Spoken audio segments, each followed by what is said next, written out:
La détermination affichée du ministre des Postes et Télécommunications, Maître José Mpanda Kabangou, de voir la République démocratique du Congo siéger au Conseil de l'Union internationale de télécommunications, UIT, référence mondiale de son secteur, s'avère forte et grande. Dans la soirée de mercredi 15 juillet 2026 à Hilton Hotel de Kinshasa, il a organisé à l'intention des ambassadeurs et chefs des missions diplomatiques accrédités en RDC, ainsi que de représentants des organisations internationales du secteur de télécommunications, une cérémonie pour leur annoncer solennellement la candidature de son pays, la République démocratique du Congo, au Conseil de l'Union internationale des télécommunications lors des élections à la conférence des plénipotentiaires qui se tiendra à Doha au Qatar en novembre 2026 pour le prochain mandat 2027-2030. Le ministre des Postes et Télécommunications estime que la candidature de son pays est un appel à la solidarité internationale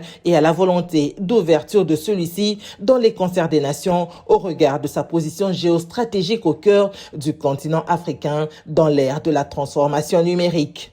Pour lui, son pays ne saurait s'empêcher de saisir cette opportunité qui s'offre à lui de solliciter ce poste au Conseil de l'Union internationale de télécommunications, organe spécialisé du système des Nations Unies qui est l'épicentre des décisions et directives internationales en matière de télécommunications et de technologie de l'information et de la communication. Cette candidature s'inscrit dans la volonté de la République démocratique du Congo de contribuer activement aux efforts de l'Union internationale des télécommunications en faveur du développement des technologies de l'information et de la communication, ainsi qu'à la promotion des intérêts du continent africain au sein des instances décisionnelles de l'Union.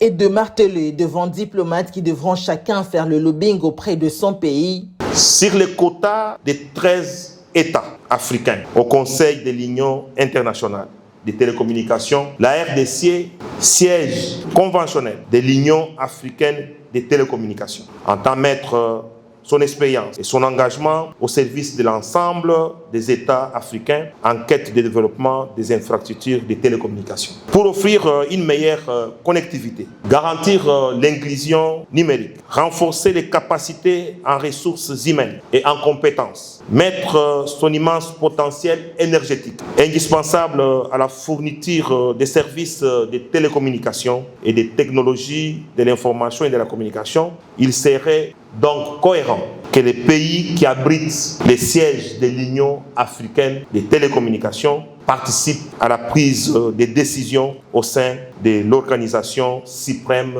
du secteur des télécommunications. Sans mâcher les mots, Maître José Mpanda Kabangou a ouvertement dit à ses hôtes qu'en les conviant à cette soirée, la démarche de la République démocratique du Congo est de solliciter le soutien de leurs pays respectifs lors du scrutin, de requérir l'appui à la candidature de la RDC auprès de leurs autorités compétentes, notamment les ministères des Affaires étrangères, les administrations de télécommunications, les autorités ou agences de régulation de télécommunications, ainsi que les représentations permanentes concernées. Quant à Christian Katende, président de l'autorité de régulation de la poste et des télécommunications du Congo, ARPTC, il estime qu'aujourd'hui, avec plus de 110 millions d'habitants et près de 74 millions d'abonnements mobiles, la République démocratique du Congo représente l'un des plus importants marchés numériques du continent africain. Notre ambition est claire, faire de la RDC un hub numérique de l'Afrique centrale et un acteur majeur de l'économie numérique africaine. Mais notre ambition ne s'arrête pas à nos frontières. Nous voulons mettre cette dynamique au service du continent afin que l'Afrique renforce sa compétitivité, accélère son intégration numérique et parle d'une voix forte dans les grandes enceintes internationales. Christian Katende est clair dans sa démarche aux diplomates. En soutenant la candidature de la République démocratique du Congo, vous choisissez une Afrique qui ne subit plus les transformations numériques, mais qui participe à leur conception. Vous choisissez une Afrique qui investit, innove, valorise ses talents et crée ses propres solutions, construit l'avenir avec responsabilité. Ensemble, faisons de la prochaine décennie celle d'une Afrique pleinement actrice de la gouvernance mondiale du numérique. Intervenant à cette soirée en qualité de la patronne adjointe de la diplomatie congolaise, la vice-ministre des Affaires étrangères Noéla Ayenga-Nagato a réaffirmé l'engagement de la diplomatie congolaise à accompagner cette candidature jusqu'au scrutin. Elle a demandé aux diplomates présents à cette cérémonie de soutenir cette candidature de la RDC pour qu'elle aboutisse. L'UIT demeure un partenaire stratégique pour accompagner les États dans la réalisation des objectifs de développement durable. Je voudrais ici exprimer notre profonde gratitude aux États membres potentiellement électeurs et les pays traditionnellement amis, que les messages soient portés avec clarté, que les engagements soient suivis et que les canaux diplomatiques bilatéraux ainsi que multilatéraux soient pleinement mis à contribution. Le ministère des Affaires étrangères, Coopération internationale, Francophonie et Diaspora congolaise soutient et accompagne le ministère des Postes et Télécommunications dans sa noble ambition de faire rayonner notre pays à l'échelle des espaces internationaux de gouvernance de son secteur.